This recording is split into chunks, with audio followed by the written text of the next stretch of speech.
వైద్య విద్యార్థినిపై అత్యాచారం కేసును సీబీఐకి అప్పగించాలని కలకత్తా హైకోర్టు ఆదేశించింది. కేసులో సాక్ష్యాలను ధ్వంసం చేసే అవకాశాలు ఉన్నాయని తెలిపింది. మరోవైపు దేశవ్యాప్తంగా డాక్టర్ల నిరసనలు కొనసాగుతున్నాయి. వైద్యులకు రక్షణగా కేంద్ర ప్రభుత్వం ప్రత్యేక చట్టం తీసుకురావాలని డాక్టర్లు డిమాండ్ చేస్తున్నారు.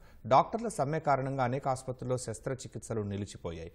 ఓపీ విభాగాల్లో రోగులు బారులు తీరుతున్నారు.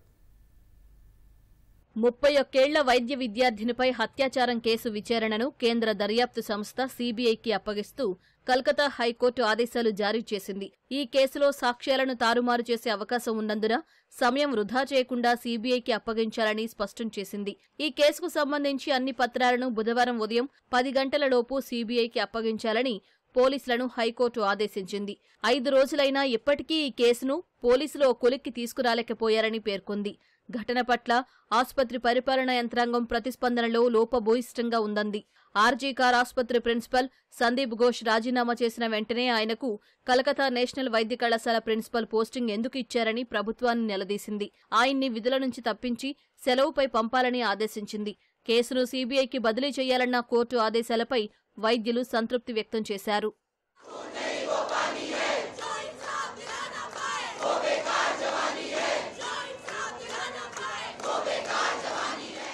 అత్యాచార ఘటనకు నిరసనగా దేశవ్యాప్తంగా అత్యవసర సేవలు మినహా మిగిలిన విధులను వైద్య సిబ్బంది బహిష్కరించారు.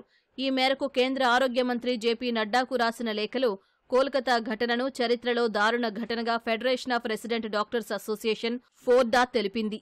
డ్యూటీలో ఉన్న వైద్యురాలి మాన ప్రాణాలను కాపాడలేని మెడికల్ కాలేజీ అధికారులు రాజీనామా చేయాలని డిమాండ్ చేసింది. నిరసనలు చేస్తున్న వైద్యులపై చర్యలు తీసుకోబోమని, కేసులో సత్వర చర్యలు తీసుకుంటామని హామీ ఇవ్వాలని వైద్య సంఘం కోరింది. వైద్యుల భద్రత కోసం కేంద్రం వెంటనే సెక్యూరిటీ ప్రోటోకాల్ను అమలు చేయాలని డిమాండ్ చేసింది.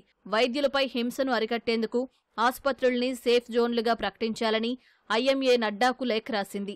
25 రాష్ట్రాలు వైద్యులపై దాడులను నిరోధించేందుకు ప్రత్యేక చట్టాలు చేసినా క్షేత్రస్థాయిలో అవి క్రియాశీలకంగా లేవని, కేంద్రం ప్రత్యేక చట్టం చేయకపోవడం అందుకు కారణమని లేఖలో వివరించింది.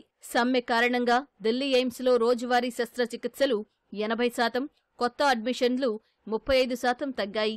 రోగుల పరిస్థితి విషమించే అవకాశం ఉండటంతో వైద్యులు విధుల్లో చేరాలని విజ్ఞప్తి చేస్తూ ఎయిమ్స్ సర్క్యులర్ జారీ చేసింది. ఆసుపత్రి ప్రాంగణంలో నిరసనలు చేయవద్దని స్పష్టం చేసింది.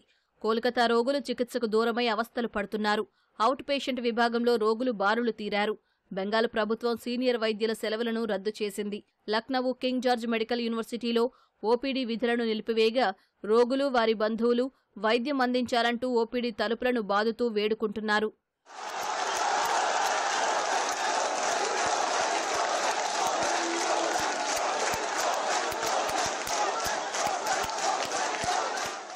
అత్యాచార ఘటనలో మరిన్ని దారుణ విషయాలు తెలిసాయి.